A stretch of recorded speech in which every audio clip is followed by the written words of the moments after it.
This is FYI News 13, brought to you by SSPTV and the Hazleton Standard Speaker. For your information, Hazleton City Council is still looking to fill a vacant seat. We'll let you know what happened at their latest meeting next. It's the middle of the week and this is FYI, and I'm Ken Karen. I really and truly thank you for watching the show. Here's your headlines from FYI and the Hazleton Standard Speaker. Parents of students in the Hazleton Area School District are invited to a first-of-its-kind meeting tomorrow. District Superintendent Dr. Craig Butler will host the first Hazleton Area School District Community Outreach. The gathering will allow parents to talk informally with the superintendent and other district officials. Parents can weigh in on what the district is doing right and offer ideas for improving education. A Spanish interpreter will be on hand. Butler hopes to hold the meetings on a regular basis in different venues. Tomorrow night's meeting will be held at 6:30 p.m. at the Hazleton YMCA on South Church Street in Hazleton.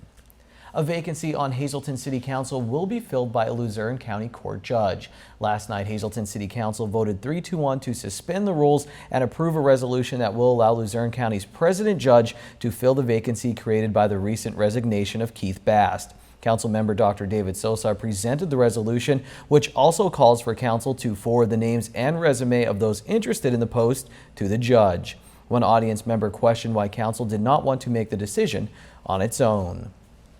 The West Hazleton Police Department is investigating the West Hazleton Community Ambulance Association. Borough Police Chief Brian Buglio would only confirm to FYI that an investigation is underway. The chief would not provide any other information. The West Hazleton Community Ambulance Association is an all-volunteer organization. It's not associated with the Borough of West Hazleton. Well, Monday is the deadline to register to vote in the upcoming November election. Pennsylvania Secretary of State Pedro Cortez reminds residents that you can register online using the state's new online voter registration system. The online system can only be used to make changes to existing registrations. To be eligible to vote in the November 3rd general election, you must be a citizen of the United States for at least 1 month before the election, be a resident of Pennsylvania and the election district you're voting in for at least 30 days prior to the election, and be at least 18 years of age on or before the election. You can also register by mail or in person at the county voter registration office. For more information, call the Department of State's toll-free hotline at 1-877-VOTES-PA or visit votespa.com. Patients rarely get the chance to party with their doctors and nurses after making a recovery, but it happens every year at Lehigh Valley Hospital, Hazleton. The annual Gunderson Rehabilitation Center reunion took place last week in the hospital's cafe. The staff at the Gunderson Center helps patients get their lives back after suffering through an illness or injury. Let's talk about your work. Is it rewarding? Yes, it's rewarding, especially when you see the patients. Most of them come in, they can't walk, they can't do any of their activities of daily living. And as you see today in the reunion, 99% of the people came in here walking without an assistive device. What did you say to your doctors, or what would you like to say to your doctors at Gunderson who helped you out? I'd just like to say thanks for giving me my life back, and I won't take it for granted this time, and I love them for it. This past year, Dr. Robert L. Gunderson himself was a patient at the rehab center that bears his name before he passed away. The center's medical director says the staff got good compliments from the Gunderson family. Millions converged on the East Coast last week in hopes of catching a glimpse of Pope Francis. Among them, FYI intern Erin Harvey. And while her venture did not go quite as planned, this future reporter did indeed get her story. Here's Lisa Sugar. Well, today we are pleased to welcome FYI intern Erin Harvey, who is on the other side of the microphone. This time she's used to doing the interviewing, and today she's our interviewee because Erin was very determined and headed to Philadelphia on Sunday in hopes of meeting Pope Francis. Erin, tell us how it went.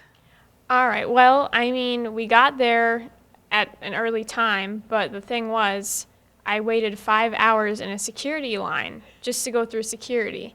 So I ended up not getting to go to the Mass. I didn't get to watch the Mass.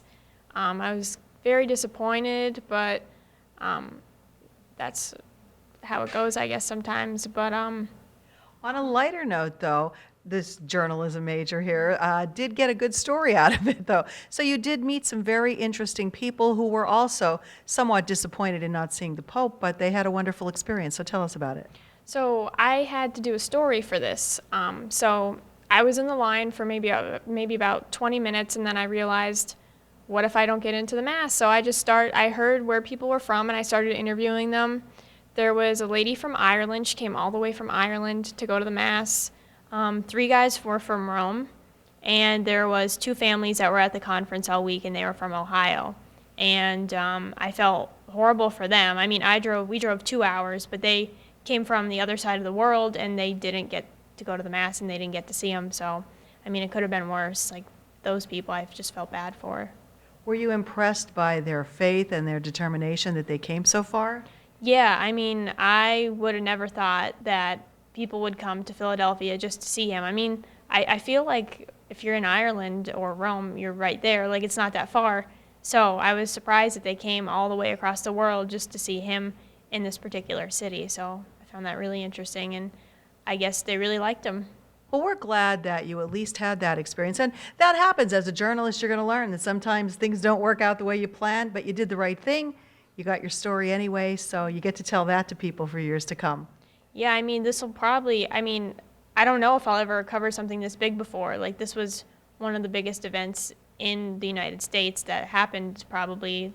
I mean, I don't see anything bigger. I mean, it could happen, but I feel like this would be one of the biggest things that could happen for someone to cover. So, I mean, it was an educational experience for me, and I learned how to handle it.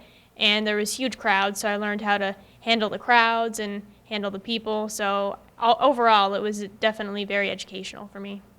Well, this young lady is at King's College now, a senior there, soon to graduate. Tell everybody, what are your aspirations upon graduation? What do you tell me all the time? Well, I would like to work for the Vatican in the communications department, or maybe future pope or president. So we'll see. I'm hoping. And knowing Erin, we believe that she will accomplish at least one of those. Listen, congratulations, good luck. Glad you got a good story out of it, and keep up the good work. Thank you. Thank you very much, Lisa. And Erin, good to see you back on FYI. If you work for the Vatican, maybe you can get us in next time the Pope comes to the United States. And finally, the Ashland American Legion Post 434 is attempting to bring back a community band. All musicians, any age or gender, are invited to join the new musical group. You don't need to be a member of the American Legion Post. You just need to live in the surrounding area. Interested musicians are invited to attend a meeting on Saturday, October 24th at 6 p.m. at the Post Home, 5th and Center Streets in Ashland. For more information, you can call 570-875-4190. We're going to take a break, but stay tuned because in sports, it's Dave Day, and Dave Seaman and I will talk about a wide range of local sports. And up next, we have a story about bingo for a good cause. And if you don't love bingo, I just need a few moments to even grasp that. So we'll be right back.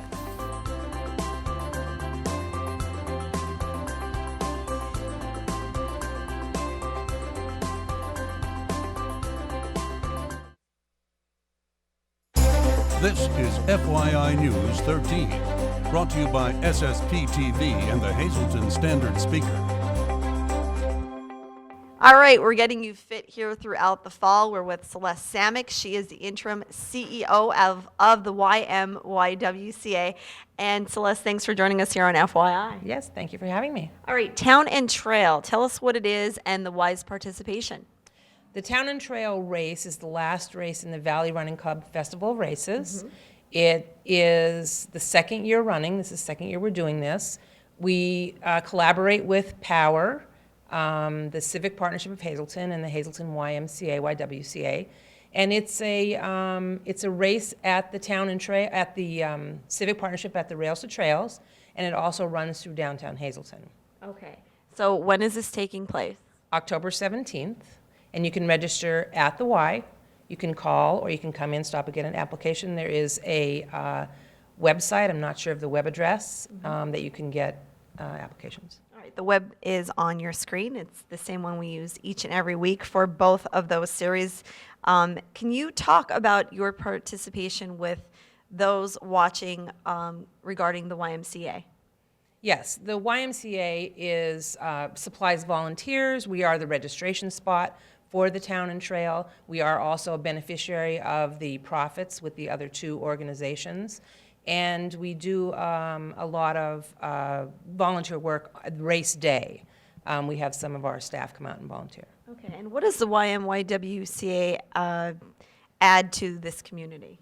What is the YMCA all about? Well, it's about a lot of things, Janine, but it's really a community organization accepting of all people, all ages, all groups. We're currently running a lot of senior exercise classes, so we see a lot of seniors in our facility. The monies from this race will benefit teenagers or young children who have no other place to go besides, on the streets at nighttime. They come into our facility, we let them in. So it does benefit a lot of people. Our Y is a great community organization. Right, and all of these races, they have great benefits behind them, like the YWCA, so thank you for joining us. You're welcome. Thank you for having me. All right, again, register for any of those races online. We'll see you next week. Time now for FYI News 13 weather. As it rained during the first 2 Penn State home games this year, all they played was Creedence Clearwater Revival's I Want to Know, Have You Ever Seen the Rain? You should hum it to yourself right now as I read our local weather forecast from the National Weather Service.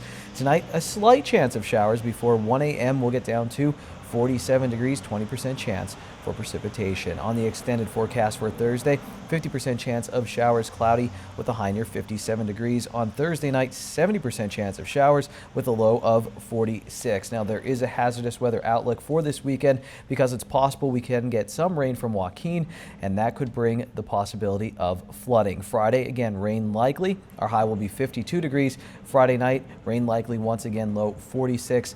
On Saturday, rain once again likely as we'll get up to 57. On Saturday night, we dip down to a 50% chance of showers and a low of 51 degrees. Sunday, another 50% chance of showers, high of 60. And again, Sunday night, 50% of showers, mostly cloudy with a low of 50 degrees. All right, attention all bingo players. Lisa Sugart has details on a special fundraiser that will benefit an area school.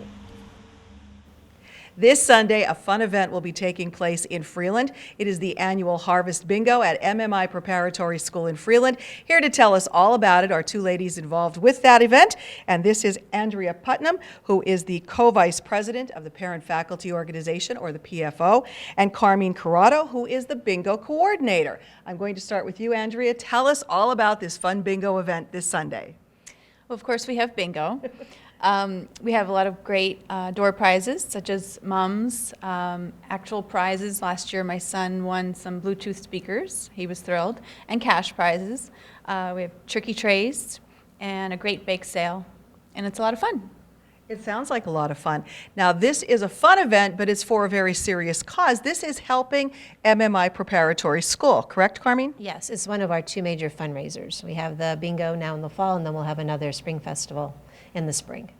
Now, when this takes place on Sunday, it's all happening at 2 till 4:30 in the MMI gym, but there are early bird games as well. Yes. A lot of bingo lovers out there. There's a lot of bingo lovers out there, and the doors, well, the early bird games start at 1:30, so want to get a good seat, get there around 1. The early bird specials are 50-50. It's just the 50, obviously the 50% of the take for that game, and then our regular games start at 2 o'clock with a few specials in between. All right, well, sounds great. And this is for anybody. You don't have to be a parent or student from MMI. Correct. It's open to the public, and they do have food. So come on out and eat and have a good time. Well, it sounds like a great way to spend a Sunday afternoon. And again, this money helping for a great cause, what will it be benefiting the school? 100% goes back to the students and the school in some way. In the past, the PFO has raised funds for, the most recent purchase was for eco-efficient water bottles. The school is really trying to go green in all aspects. In the past, some of the monies have gone towards a new sound system for the school, the dances for the school. Everything goes back in one way or another directly to the students. All right, well, very good. So we hope everyone will come out. Again, this is the annual Harvest Bingo this Sunday. Early birds at 1:30. The games start at 2 o'clock. Again, tricky trays, cash prizes, door prizes, great food, all to benefit the students at MMI Preparatory School. Thanks, Lisa. Is there anything better than a game of coverall? Maybe a game of lottery. Here we go. Your midday winning Pennsylvania lottery numbers: pick 293, pick 3 158, pick 4 4435, and pick 5 48910. Lottery numbers on FYI are brought to you by Boyer Insurance Agency, and Boyer has 2 locations to serve you, one in Cunningham on Sugarloaf Avenue and one in Nescapec on Broad Street. Call Boyer Insurance in Cunningham at 570-788-3543 and in Nescapec at 570-752-7900. 7683. It's Dave Day in sports, plus we have the scoreboard next.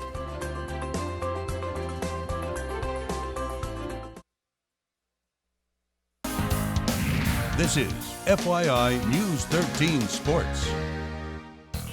It's my favorite day of the week there. I said it, even over Football Friday. That's fun. But I love Dave Day when Dave Seaman, the sports editor at the Standard Speaker, joins us on FYI. And Dave, we'll get to football, but let's start with a team that's undefeated right now in the Wyoming Valley Conference, the Hazelton area girls tennis team. We did a story on them earlier this fall. Now, Steph Mazurk, I'm going to go through their singles players. She's a sophomore. Lily Nowak is a freshman. Sophia Lawson, also a sophomore. Not a senior on this team, Dave. They were 0-13 last year, 12-0 in the Wyoming Valley Conference now.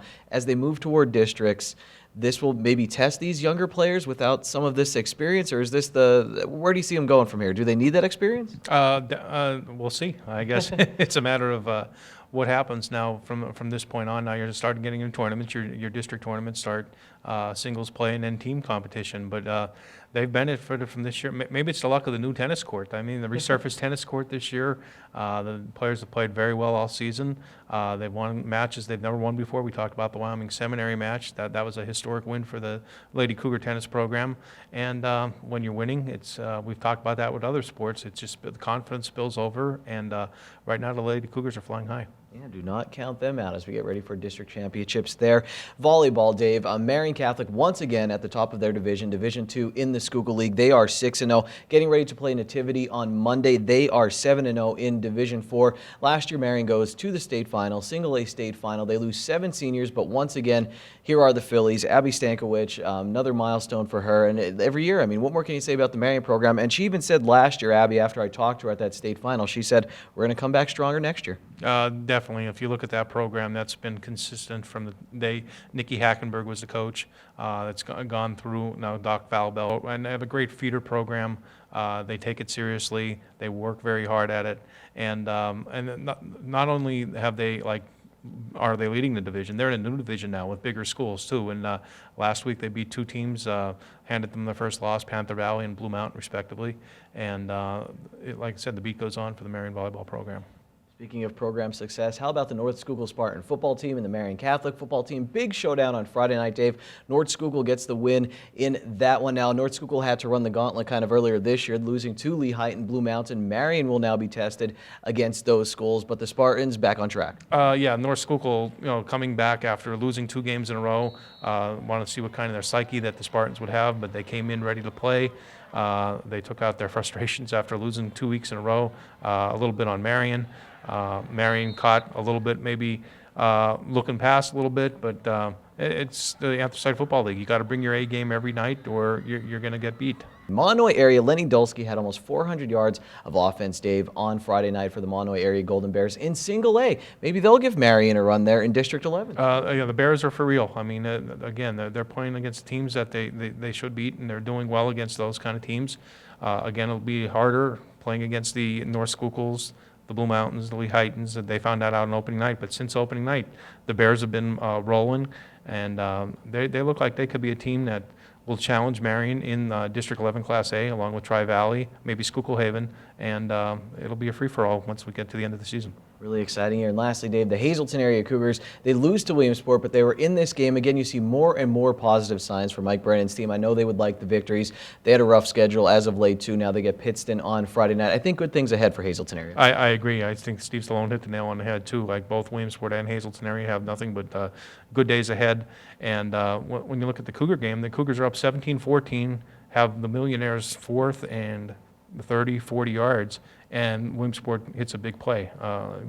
In the end zone, Reeves, their top-notch receiver, makes a heck of a catch in the end zone.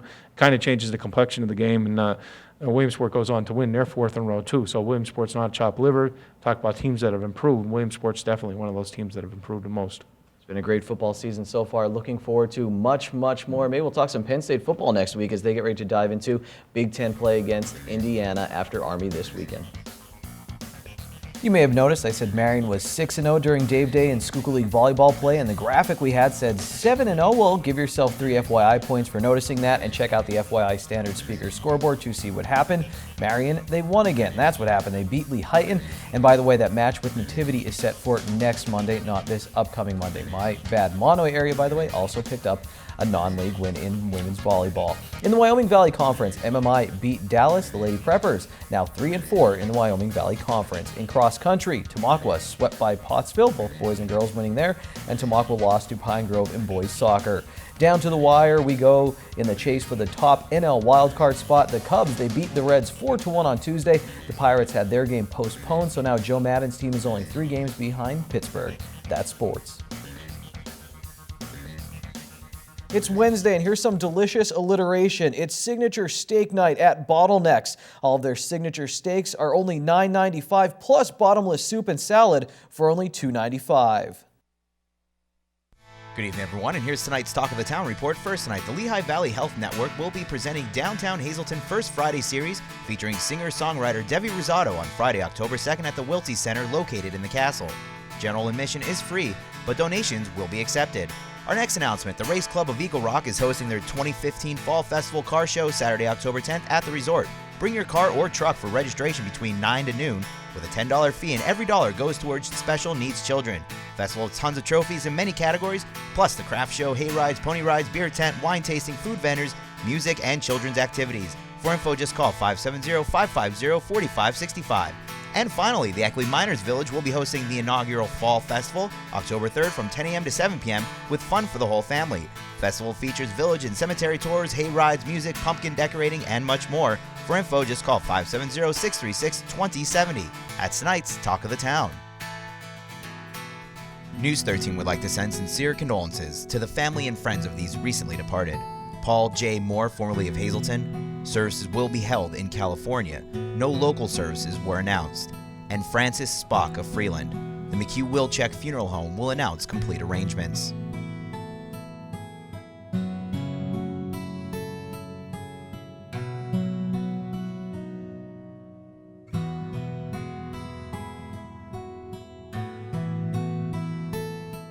Attention pay-per-view subscribers, if you see your name right now on News 13, you'll have 13 minutes to call in and win a free movie from Service Electric Cablevision.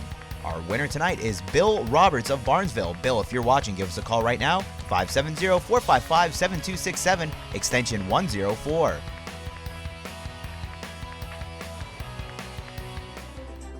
Why should you read Ron Marchetti's column about the Penn State Army game this weekend? Well, here, let me read you a little excerpt from the article right here. He's talking about being at his last Penn State Army game.